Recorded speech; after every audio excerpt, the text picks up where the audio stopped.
Meninggalkan suami dan anak demi pil, istri kena karma menjijikkan, astagfirullah.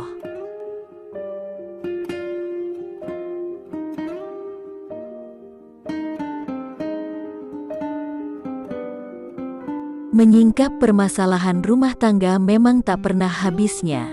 Selain masalah ekonomi, ternyata skandal perselingkuhan pun masih jadi pemicu tertinggi retaknya hubungan suami istri. Bahkan perceraian adalah solusi terbaik jika antar pasangan tak lagi bersatu. Akhirnya anaklah yang harus jadi korban keegoisan orang tua.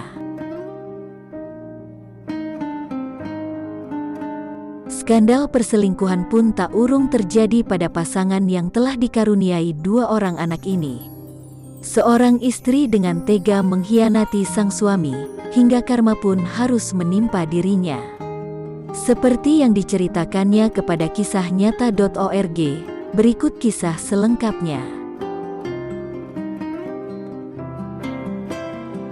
Sebut saja namaku Angel, aku berasal dari Jawa Tengah yang kini tinggal di Bogor.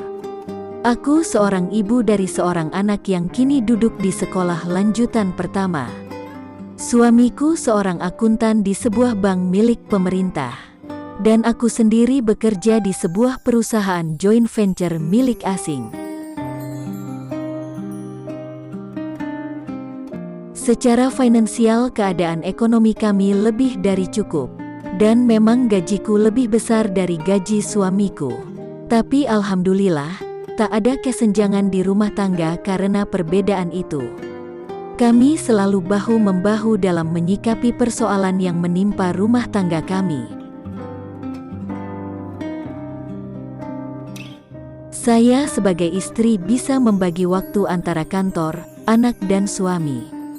Di samping itu, suamiku tampil sebagai figur yang pantas menjadi suri tauladan bagi kami anak dan istrinya.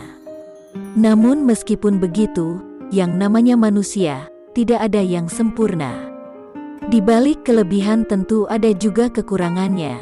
Di balik ketegasan dan power suamiku, ada hal yang kurang darinya, yaitu dia kurang bisa memberikan kepuasan batin kepadaku. Memang ini tidak logik jika sare di sini dan memang aku juga tadinya menganggap hal sepele dan tidak mau komunikasi dengan suami dan aku punya prinsip bahwa itu hal tabu untuk dibahas. Namun akhirnya itu menjadi pikiran yang keliru. Dan aku berharap dengan semua kisahku ini dijadikan bahan cerminan buat semuanya. Agar hal buruk yang menimpa saya dan hal jelek yang saya lakukan tidak dilakukan oleh sahabat semuanya. Saya tidak menyangka bahwa ini akan menimpa saya dan menghancurkan keluarga saya. Kejadian ini diawali sekitar medio Maret tahun 2008. Siapa tidak kenal Facebook? Ya, kita semua tahu bahwa itu jejaring sosial paling tren saat ini.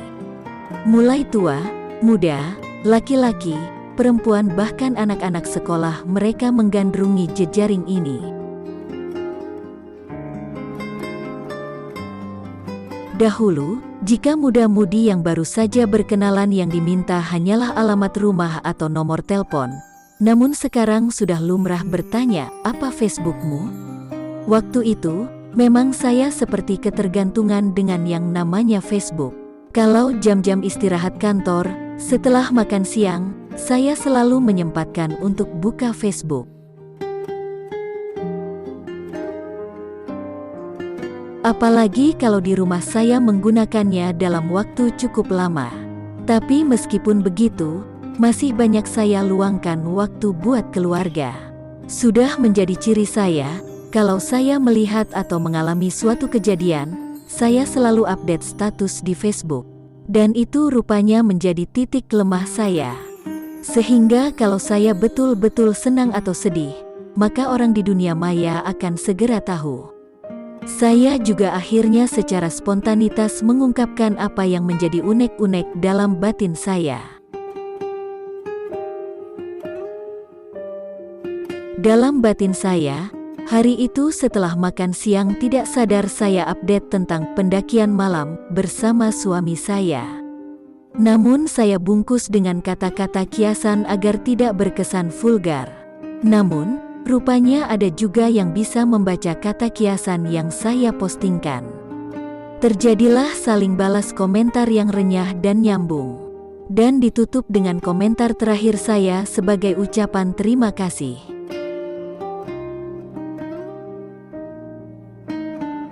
Hari berikutnya, karena saya menemukan sesuatu yang indah menurut persepsi saya, kembali saya hadirkan update yang dibuat mirip seperti kemarin.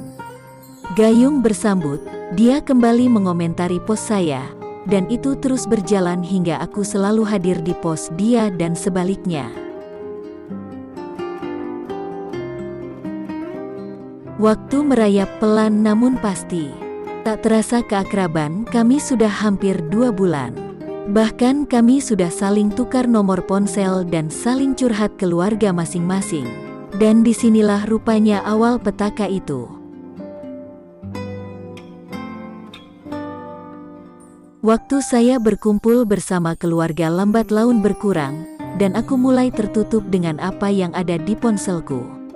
Kalau dulu aku sering simpan di mana saya ponsel dan laptopku, kini mulai meningkatkan kewaspadaan dan bahkan sering menyembunyikan HP-ku. Singkatnya, aku mulai tertutup kepada suamiku.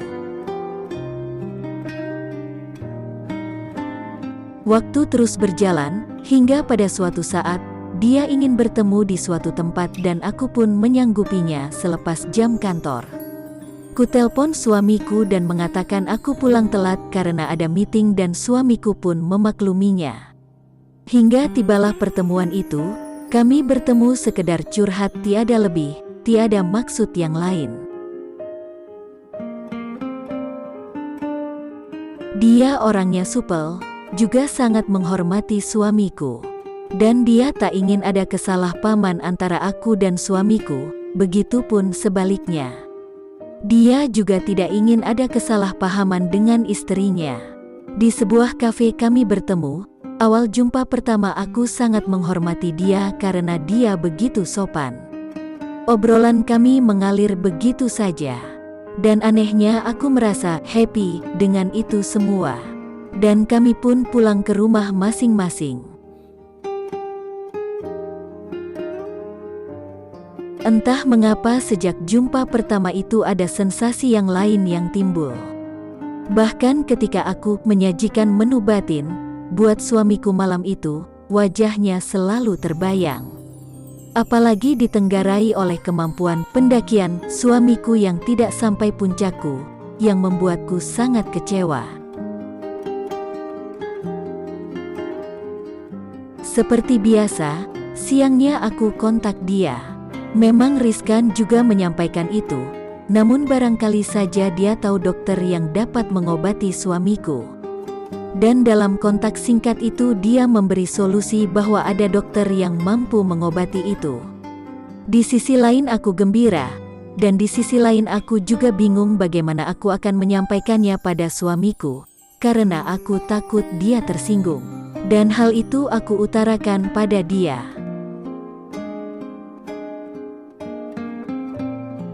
Akhirnya dia pun memberi solusi, bagaimana kalau aku dan dia yang menemui dokternya, dan minta solusi langsung padanya karena dia beralasan bahwa dia lupa simpan nomor teleponnya. Dan aku pun setuju. Hari yang telah ditentukan dengan beralasan meeting keluar kota, pasti pulang malam, begitu alasanku pada suamiku. Aku pun berangkat bersama dia. Dan sesampainya di tempat tujuan, kebetulan dokternya ada. Dengan sangat terperinci dokter itu memberikan arahan-arahan apa yang harus aku lakukan dan katakan pada suamiku. Dan setelah dirasa cukup kami pun pulang. Kami memang mengendarai mobil masing-masing dan kami sempatkan pula mampir ke rumah makan. Setelah makan malam, kami lanjut pulang. Namun tak aku sangka, dia menelpon dan dia mengatakan akan memperlihatkan villa dia padaku. Memang beberapa waktu lalu dia mengatakan bahwa dia punya villa yang sangat asri, jadi mumpung ada waktu sekarang akan aku tunjukkan. Begitu kata dia dalam pembicaraan itu. Singkat kata, sampailah kami di villa itu. Villa itu ditempati 2 orang satpam dan 2 orang tukang kebun yang menempati rumah di samping villa. Aku sangat takjub melihat keasrian dan kemegahan villa itu. Aku pun dipersilahkan masuk dan meneliti dalam villa itu. Sungguh sangat damai villa ini, pikirku dalam hati. Kami duduk membincangkan apa yang diarahkan dokter tadi. Waktu itu, entah siapa yang mulai dan entah setan apa yang telah bersemanyam di otak kami. Akal sehatku seakan mati, kala dia mencumbuku dan aku serasa melayang. Belum pernah dalam hidupku merasakan ini, dan aku benar-benar mendapatkan puncaknya. Kupacu kendaraanku menuju rumah, dalam pikiranku beraduh berbagai perasaan, antara merasa dosa yang begitu besar pada suamiku. Namun di sisi lain aku menemukan sesuatu yang baru dan rasanya tidak bisa dilupakan. Sesampainya di rumah aku tak berani menatap wajah suamiku. Ada perasaan malu yang tak bisa aku sembunyikan.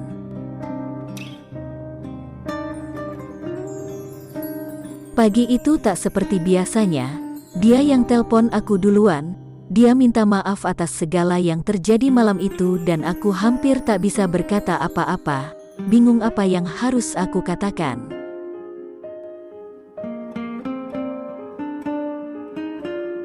Semenjak kejadian itu kami lost kontak hampir seminggu. Jujur kuakui ada satu kerinduan yang menyelinap dalam kalbu. Aku tahan tiap kali mau telpon dia. Karena ya aku wanita, bagaimanapun juga harus jaga etika, yang memang sebetulnya sudah aku injak-injak sendiri semenjak kejadian itu.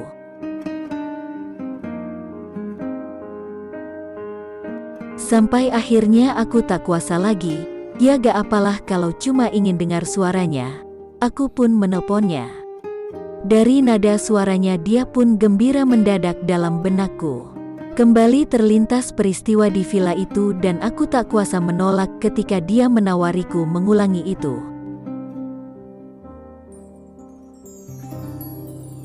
Entah udah berapa puluh kali kami melakukan hal laknat itu. Ada perasaan yang sangat dalam dan aku pun tak mau kehilangan dia, seolah kesadaranku putus. Seolah aku tak menganggap lagi keberadaan suamiku. Masalah kecil saja aku besar-besarkan. Dan sekecil apapun kesalahan suamiku pasti aku ungkit terus.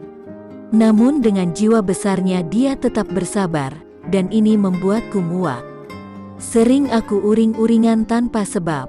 Ingin aku agar suamiku berbuat kasar, namun itu tidak dia lakukan, dia tetap lemah lembut.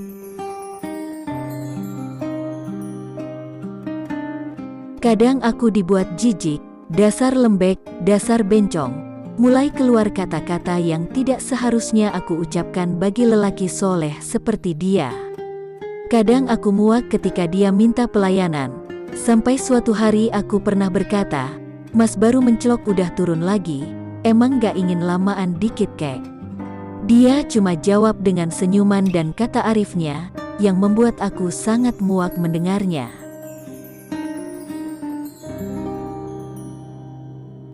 Dan kemarahanku rupanya memuncak tanpa sebab yang jelas. Ku kemasi barang-barangku dan aku pulang ke rumah orang tuaku.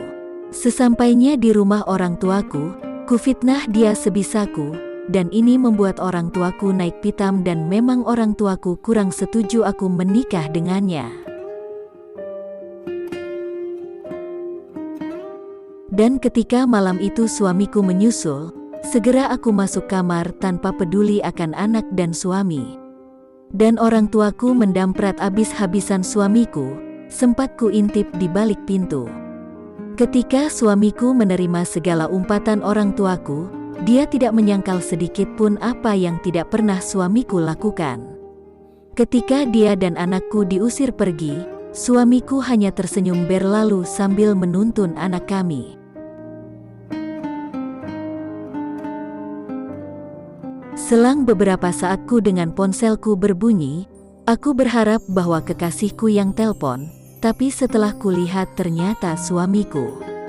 Dan aku tidak mengangkatnya. Beberapa saat kemudian sudah berbunyi lagi dan akhirnya aku angkat. Kumaki suamiku habis-habisan. Namun yang kudengar dia hanya tersenyum. Aku pun habis kesabaranku. Kubuka semua aibku bersama pacar gelapku. Lagi-lagi dia dengan kesabarannya dan mengatakan bahwa manusia itu tak luput dari kesalahan. Segeralah bertaubat. Ketegaran, kesabaran yang diperlihatkan suamiku seakan tidak tergoyahkan oleh makian dan cacian.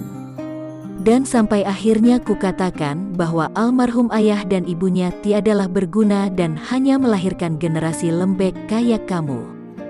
Dengan kata-kata itulah, akhirnya ku dengar suamiku di telepon mulai menarik nafas panjang. Dan masih kuingat sampai sekarang kata-kata suamiku.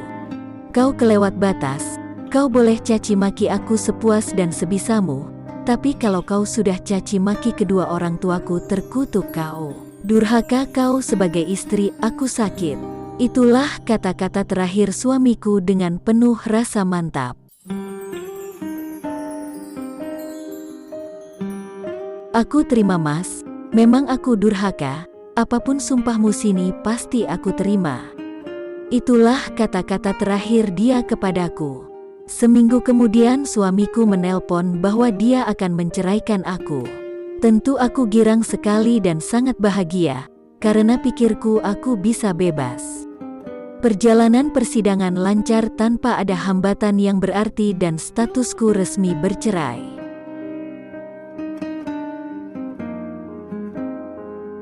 Kusampaikan kabar gembira pada kekasih gelapku, kupikir dia akan bahagia, namun kenyataannya lain. Dia malah memutuskanku dan beralasan bagaimanapun juga dia mencintai istrinya, dia ingin bertaubat dari segala kesalahannya, dan dia juga meminta maaf tidak bisa menikahinya, sesuai janjinya dahulu. Demi mendengar itu semua, kurasa bumi berputar begitu kencangnya. Dan aku pun jatuh tak sadarkan diri, dan ketika bangun, di sekelilingku banyak orang dan ternyata aku di rumah sakit.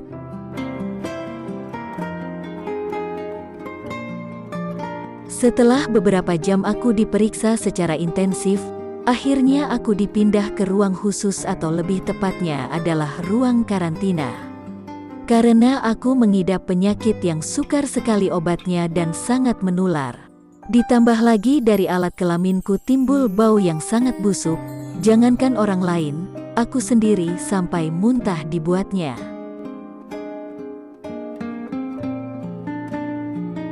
Aku sadar, inilah azab Allah Subhanahu wa Ta'ala atas kedurhakaanku pada suami.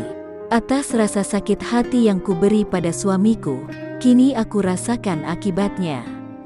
Aku dikucilkan seorang diri di tempat yang jauh. Tiap orang yang menjengukku selalu mengenakan masker. Aku sedih, aku sakit hati. Dan kini baru aku sadar setelah segalanya terlambat dan aku harus menanggung akibat dari perbuatan durhaka pada suamiku. Masih kuingat, ketika suamiku mengucapkan kata terakhir dan seakan aku menantangnya. Suatu hari ketika sedang merenungi segala dosaku, suami dan anakku datang.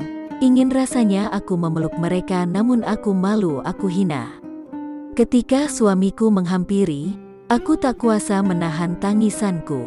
Dengan kata bijaknya, hatiku bagai disayat sembilu, aku sedih karena kesolehannya.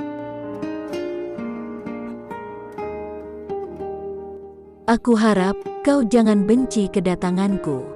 Aku kesini ingin mempertemukan anakmu denganmu. Dia tak berdosa, harus bertemu ibunya, agar dia tahu bahwa ibunya orang yang super tegar, menghadapi maut sekalipun, tetap sabar. Itulah kata-kata dia yang membuatku sedih sekali. Betapa suci cintamu mas, kau mantanku tapi mau menjenguk aku dan tak sungkan berdekatan denganku. Orang tuaku saja mas, tak berani dekati aku karena takut tertular penyakitku.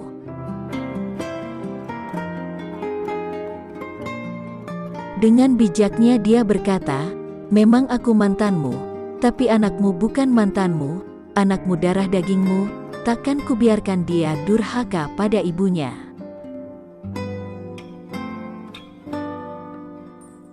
Aku menangis sejadi-jadinya demi mendengar itu semua. Dan sampai sekarang anakku selalu datang tiap hari Minggu atau hari libur dan dia selalu menghiburku. "Terima kasih Mas, kau didik anak kita jadi soleh kayak kamu Mas. Andai aku tak memperturutkan dan menantang sumpahmu dan mengikuti apa katamu, sekarang mungkin aku tak di sini, tapi berada di surga dunia yang kau ciptakan Mas, bersama anak kita dan keadaan mungkin tidak akan begini." Dari saya buat para wanita semuanya, jika kalian punya dosa pada suamimu, segeralah minta maaf dan kembali bertaubat, jangan seperti saya ini. Jangan sekali-kali menantang sumpah suami kalian, karena kalau tidak segera bertaubat kalian akan menyesal. Cepat meminta maaf sebelum terlambat.